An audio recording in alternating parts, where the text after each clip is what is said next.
Welcome back, everyone.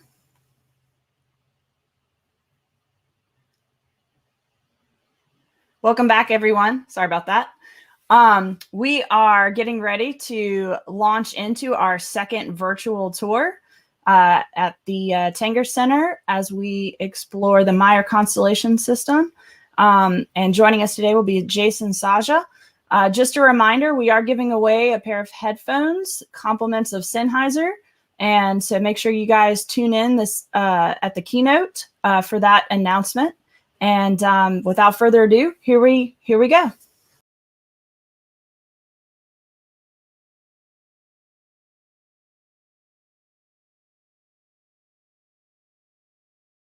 So I'm Lisa Crawford. I'm president of the Greensboro Symphony, and I've been working with the symphony for 21 years. When I first started, my very first meeting was about building a new performing arts center in downtown Greensboro in 1999. 2021, we're sitting here in the new center that's not open due to COVID.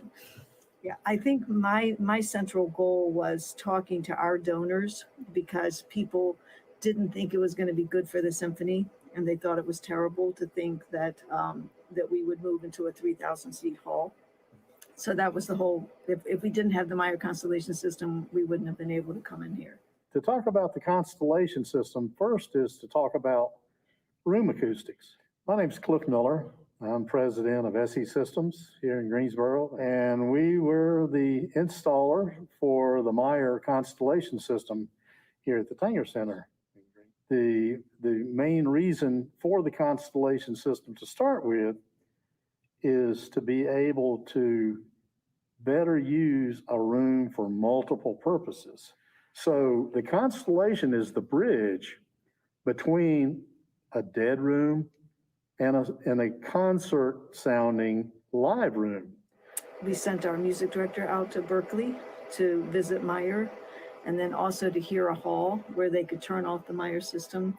And he went out there not wanting to like it. He was against it. So he went out there, he was going to say, okay, I hated it. He went out there and he said, unbelievable. The best thing, it's amazing. It's sampling through 60 microphones throughout the building. And the programming is such that everything is regenerated to come out at the proper time, as if this were a concert designed hall with hard surfaces for varying frequencies that are reflected into the audience to give that immersive sound in a symphonic space, like you would in any really high quality symphony room, which on the other hand would not be ideal for your loud shows and just make them sort of miserable. From the stage, you don't really know anything is happening.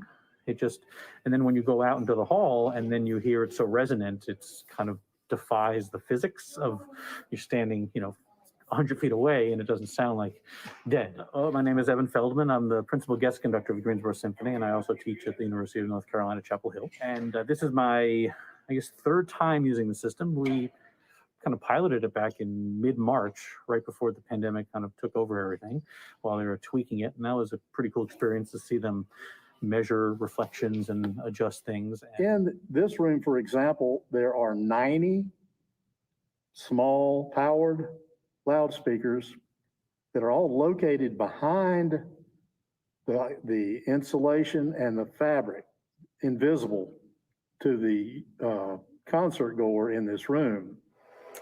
It's very hard actually to build a hall that is acoustically perfect, and not many people have ever gotten it right. So there's always problems with that. And the way that it was presented to us, the way that we understood it, you're only distributing sound and changing the acoustics of the room. So you're not really amplifying the music. So with the microphones are strategically located over the stage that can pick up the sound of the orchestra.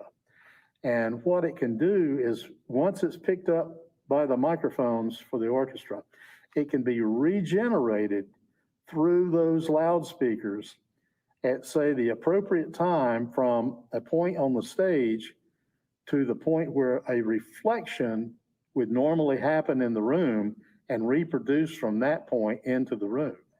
There's a tremendous lot of processing that's going on, racks of electronic processing that's happening all the time from every microphone. But also inside of the room, these microphones are monitoring the room sound in general.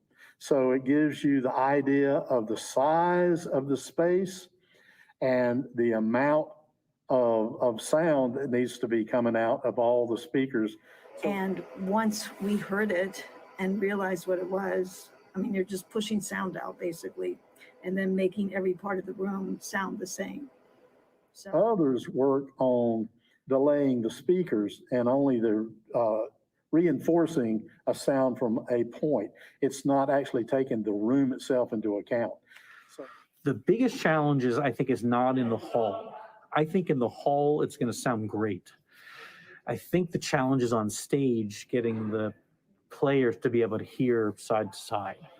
So the speakers that are actually surrounding the orchestra are being reproduced from microphones also hanging over the orchestra, so that the microphone, say over the first violins, is coming out back on the side so the horns can hear the strings and vice versa. and then once we were in here, even though we're still working out the kinks, I think one of the things was to try to, our musicians were a little concerned because there's no show.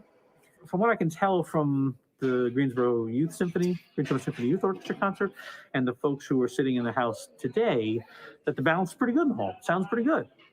So I think the issues they're thinking now monitors, right? Like if you ask them what they want, they'd say, just give me a monitor right here so I can hear the strings, so I can hear the bass, or I can hear the drums. And obviously the Meyer system is supposed to be, no, it's not that. And so I think that's the challenge. Convince them you don't need a monitor, you can hear just fine. So I think the real challenge then is to get the players to, when you say, hey, can you hear each other? For them to go, yeah. It's weird, I don't know how. I love the fact that you don't know it's on. You know, you honestly don't. And even with the symphony playing, you go, you know, sounds really nice in here. And you don't know why, but the second that system's muted or turned off, it's such a drastic, it's like the room shrinks around you. Just whoosh.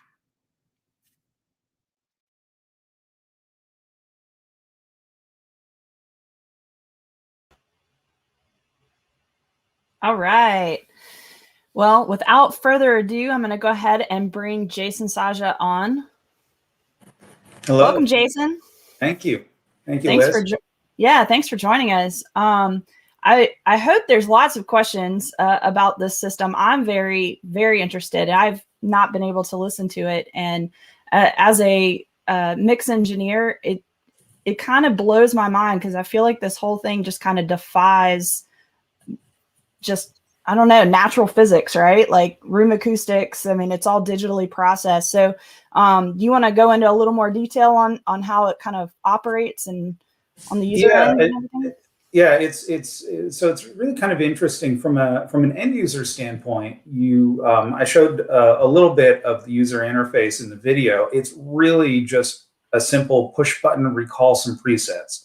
What's going on in the background, though, is incredibly complex. As Cliff Miller was saying, we've got about 60 microphones and 150 plus speakers in the room that are all its own self-contained system. This is separate from the PA system in the building.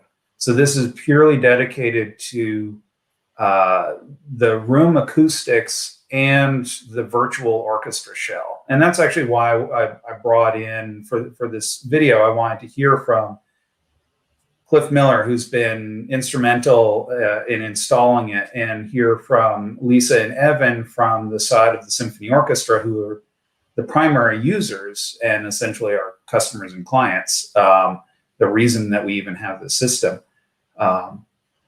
But essentially what Meyer is doing with a lot of processing and a lot of complex algorithms is that they're taking the audio input from all of those microphones that are hanging over the stage. Those microphones are going all the way to even to the back wall of the auditorium. So I've got microphones in the upper balcony that are 10, 12 feet from the back wall. So we're pulling information from all over the auditorium. It's being processed and it's reproducing those artificial reflections and not feeding back. I mean, the idea of having, we can go for days with that system on, with 60 microphones on, 150 something speakers going. And this could be during loadouts where you're banging and all kinds of stuff. The room just sounds bigger. And you can control how big it sounds. When you dive into some of the manipulation that's available to the end user, we can adjust some elements of, reverb time and how thick what the room decay time is to make the room larger, smaller feeling. And as Cliff said at the end, when you turn, you don't really notice that the system is on when it's tuned up properly until you turn it off. And then all of a sudden you're in a different room. It's really quite interesting.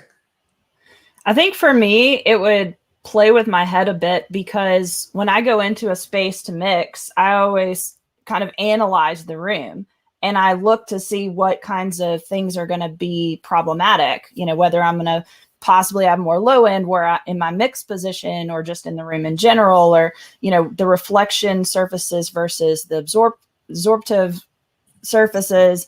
And I feel like my mind would just be blown trying to understand that concept as someone who kind of observes my surroundings when I go in.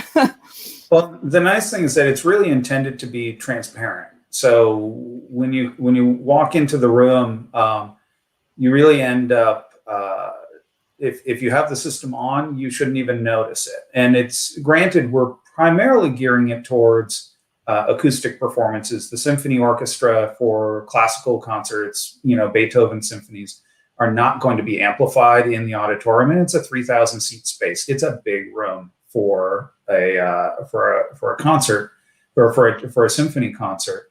And so this helps them fill the space, but it also can be used in conjunction with the PA system. If we have an acoustic, a folk music group or something, we're going to use the system at a different setting, at a different level, to create a different feeling space as a starting point.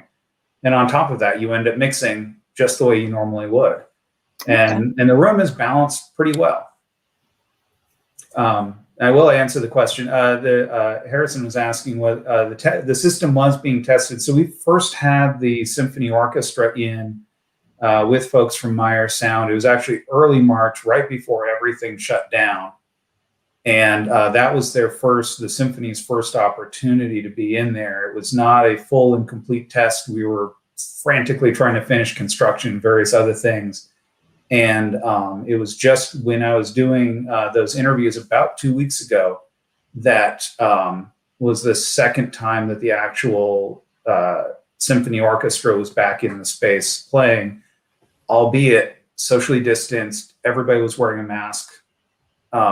We had musicians off into the wings to just maintain the spacing. So it wasn't exactly a realistic situation, but it was a much better situation for them to be hearing the system for a second time and getting used to there not being a physical shell in the space. Let's see, Alejandro says, how do you observe a room? Which elements are primarily taken into account for mid, low, and high? Probably in response to what I was saying earlier.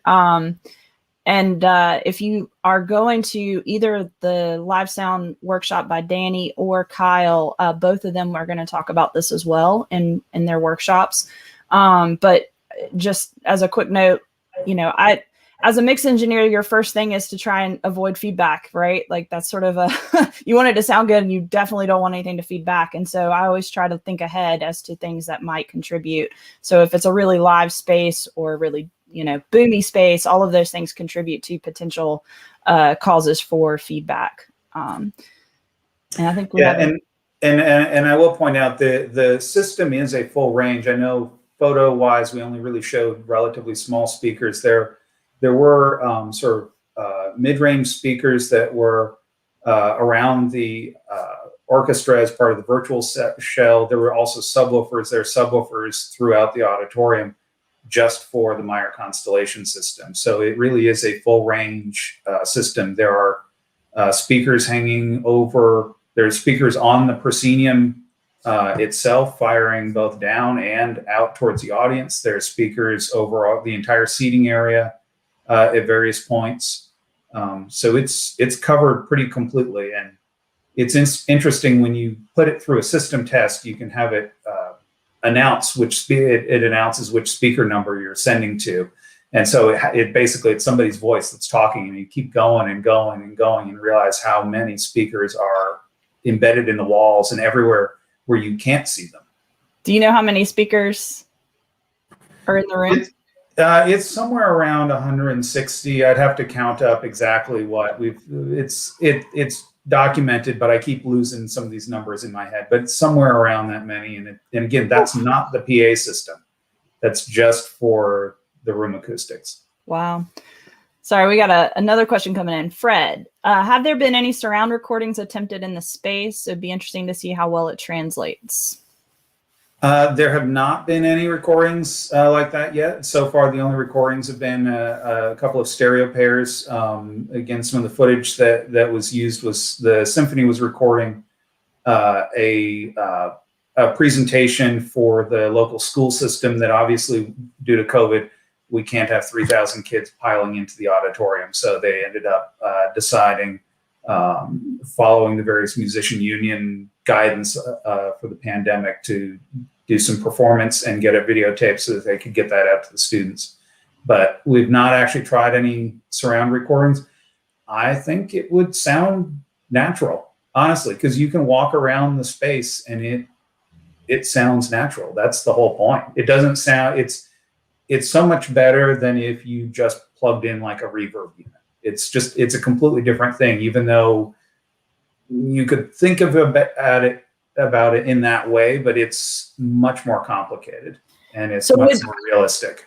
So would you be able to record with the mics that are used for the system itself? I think that's where my mind's going with the surround recording, like versus, I mean, you'd have, I guess, that many channels.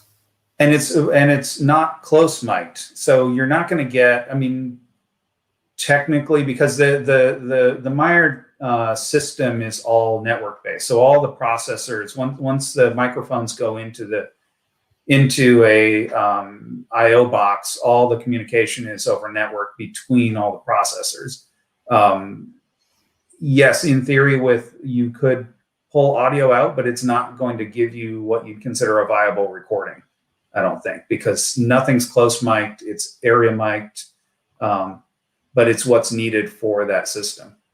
It's almost like recording for film. It sounds like you're in the room with them when actually everybody's probably close mic'd and everything's blended together, room environment added in later. And it's sort of that movie magic. If you lose that presence with the microphones, I could see that. Well, and that's why most feature films, not a single word of dialogue is original. It's all re-recorded in a studio.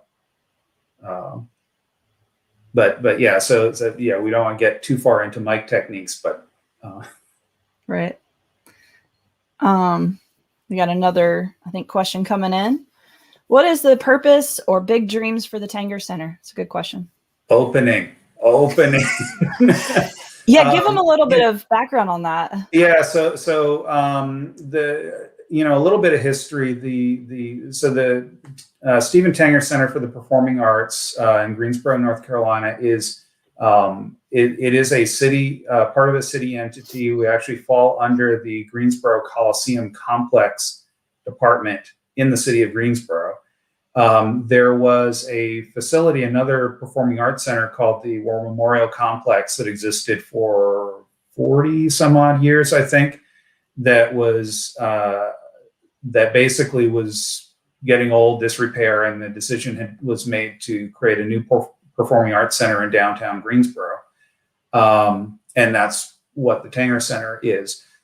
little behind probably the original schedule of construction, but that's the nature of construction. But we were frantically headed towards an opening date in towards the end of March. And we have a full lineup. We had a full lineup of Broadway shows, as well as concerts, comedians, you name it. We were booked very, very solid, and then everything shut down on whatever, I think it was March 12th. And so we've actually been using this time. We've been surprisingly busy, not necessarily with events. We've had a few small things, no public audiences at all, but we've had a few like large scale Zoom sorts of things or video recordings, like with the symphony. But we've been doing, finishing touches that are part of any construction project, major construction project. This building took 2.5 years to build. And like any facility, you start finding, okay, there's some water seeping in here, or hey, this finish wants to be redone, or we've gone through and said, all right, we want to change up this audio wiring, or we found a couple of issues, or, things like that. So we've been surprisingly busy during this time. I hear that. I run a venue too, and we've been pretty dry, but it's been busy with construction. So, and I can't wait until we can get. I mean, I of course, with any venue, there was hundreds of people who would normally be coming in to help put on shows, from ushers and security and stagehands and everybody else that we want to get in here as soon as we possibly can. Absolutely. Well, that person took my question. What right now, what would you say your next event that you're hopeful you're going to be able to do? And are you doing any sort of mix of like streaming for that, like a virtual audience? Do you have plans for that? We do have there's an event coming in a week, basically almost a week long video streaming. It's a Zoom session that we actually did previously. And that streams globally to like 16,000 people. It crams a lot of people backstage doing technical support, because they've got people. I mean, it's basically a small broadcast station that gets set up. So that's a big project. I'm going to try not to name names on this, but that's a big project that's coming up. And then, our opening dates keep being there and keep getting pushed back. I mean, we're continuing. There's been very few performances that have been out and out canceled. There's been mostly postponements, just as tours nationwide are getting postponed. So, but we're still, we're still getting new dates and information from Wicked and Lion King and, and Mean Girls and all the, the big Broadway shows that we're working on getting in. Some of them maybe, depending upon the timing, may come here first. And so sit down and do tech rehearsals, because they've been off the road, and they're doing their rehearsals and brush ups and maybe integrating new technology into their tours. So we're looking forward to having that and having them here and having a great facility for them. We still have construction dust to find and dust off, and systems to put through a real test and the real ringer. There's only so much you can get through when you're testing, PA and comm and stuff like that, until somebody else hooks up some equipment in a way that you didn't anticipate. And all right, we got to make all that work. We got to figure out, problem solve, and be flexible with whoever's coming in the door. I think we got one more comment coming in. Question. I think you mentioned earlier about recreating or maybe enhancing acoustics digitally. Can you explain more about that? Yeah, essentially, that's what the Meyer Constellation system is about, is enhancing the room audio. So the real reason that the Constellation system is installed in the Tanger Center is because Well, in many ways, because of cost. It is preferred to, or you know, in a perfect world, you could have a acoustically ideal concert hall just for unamplified classical music. But in this day and age, that is expensive. And in a city the size of Greensboro, that's difficult to justify financially.